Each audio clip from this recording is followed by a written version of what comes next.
Merci Monsieur le Président, Monsieur le Ministre, mes chers collègues. Le monde agricole a connu une année 2022 particulièrement complexe. La volatilité des cours, la hausse des coûts de l'énergie, la hausse des prix des intrants et des fourrages, la hausse des coûts de production et des charges et des conditions climatiques difficiles, mais également le retour de l'épidémie d'influenza aviaire. Dans un tel contexte, le soutien de l'État est absolument essentiel pour surmonter la crise et adapter notre agriculture. Et dans ce budget, donc, les crédits de la mission agriculture et alimentation, forêt et affaires rurales sont en hausse de 30% cette année, soit 900 millions d'euros, induite notamment par le financement de l'assurance climatique. Pour sa première année de lancement, le soutien public pour le financement de cette réforme s'élève donc à 560 millions d'euros, dont 255 millions d'euros sont portés par la mission. Or, force est de constater donc qu'il pourrait manquer 120 millions d'euros sur les 680 pourtant annoncés par le président de la République en septembre dernier. L'État doit absolument tenir ses engagements. Pourriez-vous nous rassurer sur ce sujet ? Il en va de la crédibilité du dispositif et surtout, au travers de cette crédibilité, cette sécurisation, l'adhésion des agriculteurs. Très attendue sur le terrain, donc cette réforme doit permettre une diffusion beaucoup plus forte de l'assurance récolte, ainsi que des conditions d'indemnisation améliorées, plus équitables et plus protectrices. Nous devons maintenant faire en sorte que de nombreux agriculteurs donc s'inscrivent dans ce mouvement, dans cette démarche. L'attractivité de l'offre assurantielle y est essentielle. Il faudra également avancer sur d'autres volets comme l'évolution des pratiques et des techniques agricoles, la recherche et l'innovation et une meilleure gestion de l'eau. Autre levier absolument essentiel en matière de gestion des risques en agriculture. C'est pourquoi je voudrais vous faire partager donc nos interrogations concernant les crédits dévolus au CASDAR et leur plafonnement à 126 millions d'euros. En effet, le CASDAR finance l'accompagnement à la recherche du développement en agriculture. C'est un outil essentiel pour permettre aux exploitations agricoles d'innover pour répondre aux enjeux multiples que sont notamment l'adaptation, l'atténuation du changement climatique, le renouvellement des générations. Ces moyens doivent donc y être renforcés.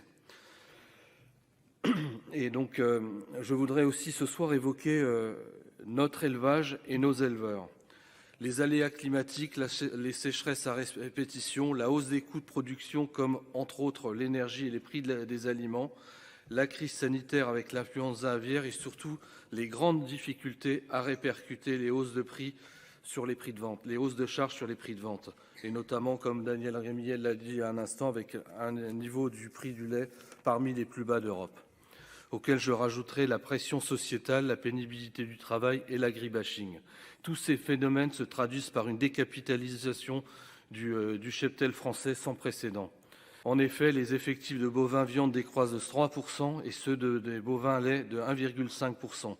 La fragilisation de la couverture vétérinaire, maillon essentiel des filières d'élevage, vient encore ajouter sur nos territoires aux difficultés. À ce titre, il me semble absolument nécessaire que le maintien des stages tutorés soit soutenu. Quelle initiative comptez-vous prendre, Monsieur le Ministre, sur ce sujet ? Au travers de cela se joue bien évidemment la filière élevage en tant que telle. La compétitivité de l'élevage doit absolument être réarmée. Elle doit être accompagnée car derrière l'élevage, c'est bien évidemment toute une filière de transformation qui en découle et notre souveraineté alimentaire. À ce titre, je voudrais saluer donc le travail qui a été effectué par nos collègues sur le service de remplacement et notamment la pérennisation des crédits d'impôt et le relèvement de son taux qui contribue à l'amélioration et à l'attractivité du métier. Aussi, l'enseignement agricole est un autre levier important de la transition de notre agriculture soutenue dans ce budget. C'est indispensable pour répondre aux défis du renouvellement, notamment des générations. Enfin, concernant l'ENF, je veux saluer l'annulation des baisses qui étaient prévues à hauteur de 80 ETP, même si 20 demeurent encore à la charge de l'ONF, et c'est pourquoi je soutiens pleinement les amendements des rapporteurs sur le financement de ces 20 ETP. En effet, nous avons besoin sur le terrain de beaucoup et de plus de compétences et d'effectifs face aux défis immenses du renouvellement forestier dans nos territoires. Pour conclure, je crois qu'il faut saluer donc la progression de ce budget, mais qui, il faut le dire, est en trompe-l'œil néanmoins parce qu'il ne traduit pas encore assez l'ambition pour répondre donc à la perte de compétitivité de notre agriculture. Donc l'agriculture française est porteuse de nombreuses solutions pour relever le défi climatique, du stockage du carbone, du captage du carbone, assurer la souveraineté alimentaire et notre souveraineté énergétique. Je vous remercie. Merci.